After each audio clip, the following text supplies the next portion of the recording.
I'm Neil and welcome to what is hopefully the first in a series of videos about my upcoming Disney World holiday to Orlando, Florida. Now, I am not your typical Disney target market in that I'll be travelling on my own, that I'm not a very happy person and I'm excessively cynical. So you might think that Disney's not a very good match for me, and well, you might be right, but I'd like to counter that with two words: Star Wars.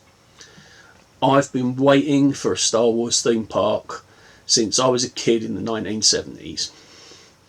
And so now, with Galaxy's Edge opening up and my 50th birthday coming up, I thought, right, I'll treat myself and I'll go out there.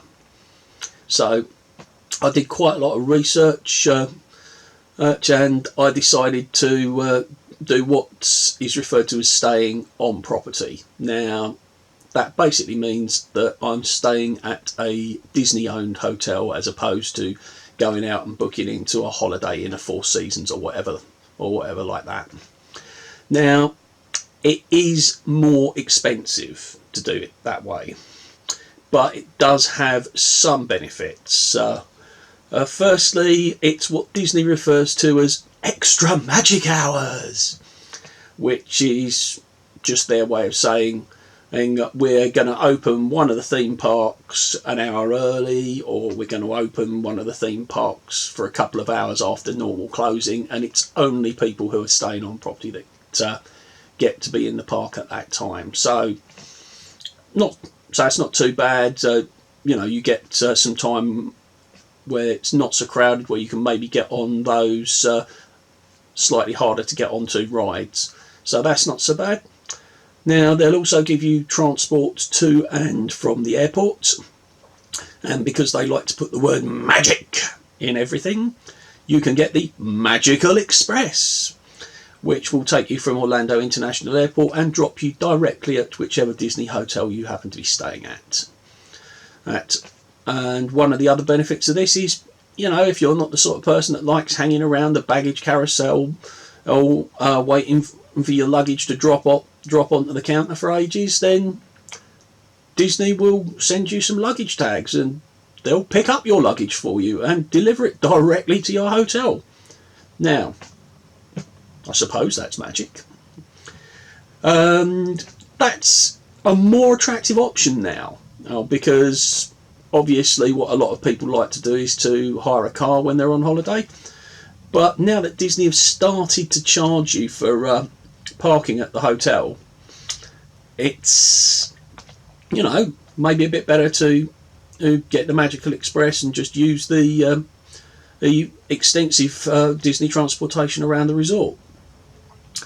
The other option is you get early booking for your dining reservations, and also you get early booking for something called Fast Pass, which is sort of like a priority queuing system. You get 3 Fast Passes that you can book in advance, and when those Fast Passes are used up, at that point you can book Fast Passes one at a time, either using the My Disney Experience app on your mobile device, or there are a number of kiosks around the park that you can do that on. As far as dining goes, I've decided to go for what's called a dining plan, which is where you pay for your meals in advance. Now, this was a good fit for me because I basically wanted to not have to budget for food while I was there and just know, okay, all of my food is going to be paid for. All I need to do is to turn up and eat it. Now, you've got 3 options on a dining plan. You've got what they call counter service, which is your typical kind of fast food kind of thing. It's like order it. It's go up to a counter, collect from a buffet kind of thing, and find yourself a table, sit down and eat. And you've got table service, which is the more traditional restaurant experience, where you're going to get waiting staff coming up to you, taking your order and then bringing it to you at the table. So 3 levels is you've got counter service only, which is the cheapest. Then you've got the one that I've gone for, which is 1 counter service meal per day, 1 table service meal per day. and then the most expensive is 2 table service meals per day.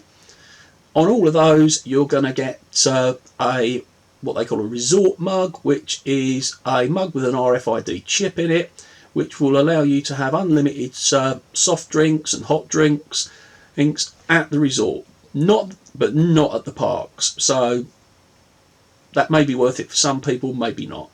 And all of the dining plans come with 2 snack credits per day, which can be anything from a bottle of water to like donuts, waffles, ice cream bars. You know, as it says, snack.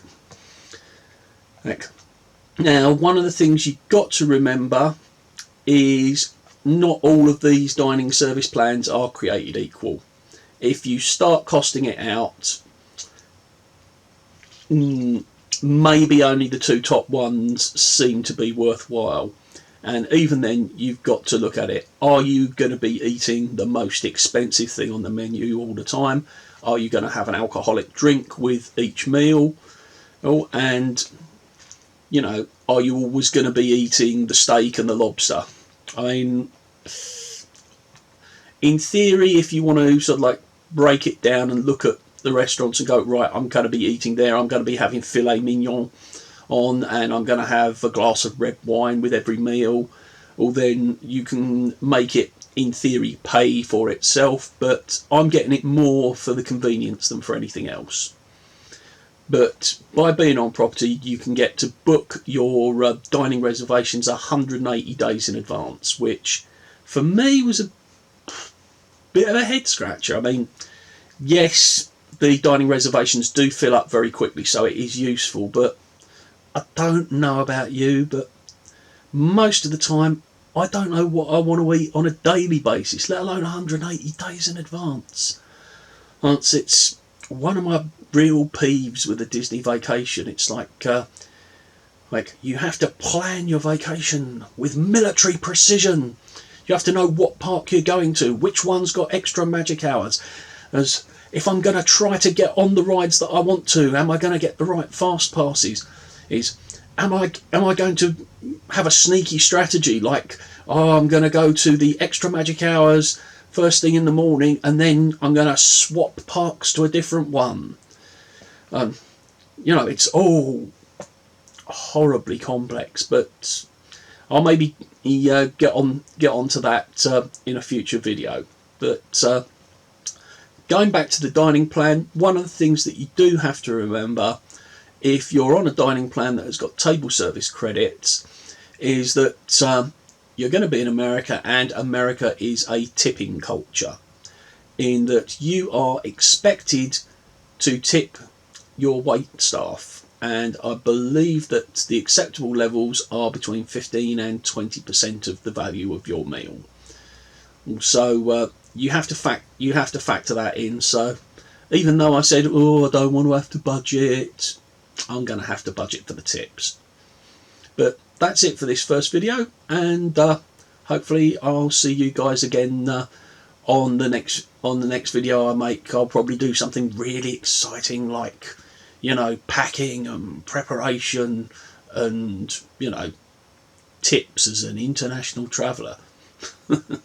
Yeah, right. Okay. Thanks a lot, guys. See you again soon.